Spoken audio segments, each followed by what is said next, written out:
FST의 먹구름이 들이오고 있는 것 같습니다. 지난달까지 수출 동향을 보게 되면 그 증가율이 둔화되는가 하면은 디램 가격도 상승 이래로 지난달에 처음으로 꺾였습니다. 거의 12달 만인데 이 생각보다 커지는 삼성전자라는 폭탄 때문에 4분기까지 적자 가능성이 나올 것 같은데요. 그런 부분들 이슈를 통해서 한번 같이 확인해 보시도록 하시죠. 자, 우선 FST라는 업체부터 먼저 설명을 드리면은 반도체 초미세 공정 EUV 펠리클을 최초로 국산화를 시도해가지고 성공을 했습니다. 그런데 앞으로 사용은 언제 하느냐? 보시다시피 4나노 이하 공정에서 삼성전자가 테일러 공장에서 25년에 공장을 준공하죠. 그때부터 사용한다라고 알려져 있습니다. 그런데 양산은 3분기부터 한다라고 해가지고 그 양산 시설을 투자하는 데 있어서 2분기부터 투자가 이루어진 것으로 보입니다. 좀 이따가 현금 흐름을 보시면 그 이력을 볼 수가 있는데요. 그렇다면 삼성전자라는 업체가 파운드리에 별 탈 없이 흑자가 잘 나와주고 그런 투자금이 마련이 되어야만 미국으로 향할 수 있겠죠. 그런데 지금 자꾸 삼성전자에서 삐걱대는 모습이 나오고 있는데요. 보시다시피 9월 3일자 뉴스인데요. 파운드리에서 적자 탈출 도대체 언제 하냐라는 타이틀을 단 기사가 되겠습니다. 3나노 수율이 관건이라고 되어 있는데 대표적인 3나노 공정에는 DDR5라는 제품이 있겠습니다. 이 DDR5는 HBM3E 5세대 HBM에 들어갈 예정인 것이죠. 그런데 하이닉스 같은 경우는 이 DDR5가 수율이 80%대에 이른다고 하지만은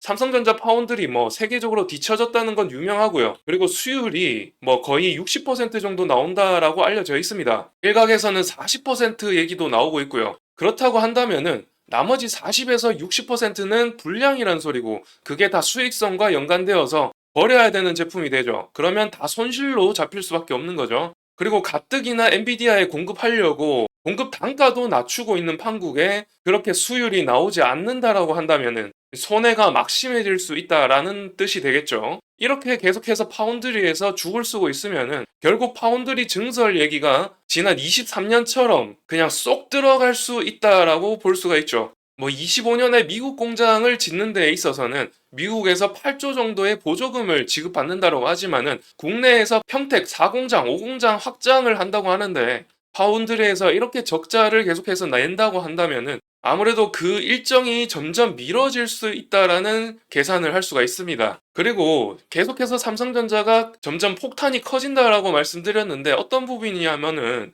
여기 보시다시피 엑시노스 2500을 지금 차세대 갤럭시 폰에 탑재를 하지 못한다라는 얘기가 나오고 있죠. 아무래도 수율 문제가 있을 것이고 퀄컴의 스냅드래곤을 탑재할 것이라는 얘기인데 이렇게 결국에는 엑시노스를 탑재하지 않는다라는 얘기가 아니라 못한다라는 얘기가 나오고 있기 때문에 그렇다는 것은 이 엑시노스 같은 경우도 3나노 공정으로 반도체 칩을 생산하는 것인데 이 부분에 있어서 굉장히 지금 삼성전자가 이 난간에 봉착해 있다라고 이 언론을 통해서 알 수가 있는 것인데 그렇다면은 DDR5도 문제지만 이 엑시노스도 문제라고 한다면은 결국에 수익성이 굉장히 악화될 수 있다. 3분기에도 적자 탈출을 못할 수 있다. 이렇게 좀 알 수가 있거든요. 결국에는 여기에 지금 FST가 공급할 수도 있는 이 펠리클 관련해서도 그렇고 또한 지금까지는 FST가 칠러 장비를 공급하고 있었죠. 그 칠러 장비도 공급하려면은 이 평택 4공장이라든지 5공장이라든지 이게 지금 증설이 계속해서 착착 이루어져야 되는데 삼성전자가 이렇게 난간에 봉착하면서 그 일정이 연기되면 연기될수록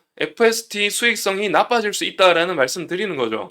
그런데 이렇게 삼성전자가 내부적으로 죽을 쓰고 있는 가운데에서 8월 수출입 동량도 상황이 나빠졌습니다. 물론 보시면 1월부터 계속해서 우상향하는 움직임이 나왔죠. 수출 증감률이 계속해서 플러스 50% 이상씩 나오다가 지금 40% 가까이 39% 증가로 조금 줄었죠. 이것이 지금 3월처럼 일시적일지 아니면은 이제 피크아웃 돼서 계속해서 우하향할지 이게 지금 좀 관건이 될 텐데 이 부분이 이제 다음 달의 수출입 동향을 보면은 알게 되겠죠. 그런데 한 가지 우려스러운 부분이 아까 말씀드렸다시피 지금 지난달에 이렇게 디램 가격이 한번 꺾였습니다. 디램 가격이라는 것은 반도체 업황을 그 자체로 부를 수가 있는 것인데 그냥 업황과 디램 가격 동일한 선상에서 보셔도 무관한데요. 그런 점에서 이렇게 디램 가격이 꺾였다라는 것은 다소 우려스러운 부분이 아닐 수 없다라고 말씀드리는 거고요. 그나마 D램 가격만 꺾였지 낸드 가격은 꺾이지가 않았습니다. 그리고 여기에 D램 가격이 꺾였던 것에서는 DDR4의 역량이 있다라고 알려져 있기 때문에 그나마 DDR5 가격은 올라가고 있기 때문에 앞으로 어떻게 될지 추이를 좀 계속해서 지켜봐야 된다라고 말씀드리는 거고요. 그런데 여차여차해서 잘 되더라도 지금 FST가 3분기부터 펠리클을 생산한다고 알려져 있기 때문에 이 투자 활동으로 인한 현금 흐름을 보시면은 이번 연도 반기 보고서 기준으로 지금 투자 자금이 거의 60억 늘었죠. 전년도 대비해서 반기 만에 60억이 늘어 있는 상황입니다. 이런 것을 봤을 때 펠리클 생산 설비가 지금 마련이 되어 있고 그런 투자 활동이 계속해서 이루어지고 있는 것으로 보이는데요. 그런 상황 속에서 지금 수익성을 보게 되면은 매출액이 늘기는 늘었습니다. 그리고 영업이익도 늘었습니다. 184억으로 늘었는데 그런데 당기 순이익을 보게 되면은 적자 지속 상태죠. 이렇게 적자 지속 상태를 계속해서 유지한다면은 주가 상승 모멘텀을 잃을 수가 있고 계속해서 저렇게 삼성전자가 죽을 쓴다면은 특히나 엑시노스 2500을 생산을 안 하게 된다면은 그 파급력으로 FST의 수익성도 계속해서 적자 상태를 지속할 수 있다라는 말씀 드리는 거고요. 그래서 결론적으로 FST가 이 주가를 탈피하려면은 다음 달에 나올 수출입 동향에서 D램 가격과 수출 증감률 그리고 3분기 보고서 상으로도 흑자 전환을 해가지고 그런 업황 모멘텀이라든지 실적 모멘텀으로 반등할 여지가 생겨야 된다라는 말씀을 드리면서 이번 영상은 이렇게 결론을 짓겠습니다. 그러면은 다음 영상도 기대해 주시고요. 다음 영상 보시기 위해서 구독해 주시면 감사드리겠습니다. 이번 영상 시청해 주셔서 감사드리고요. 다음 영상에서 뵐게요. 감사합니다.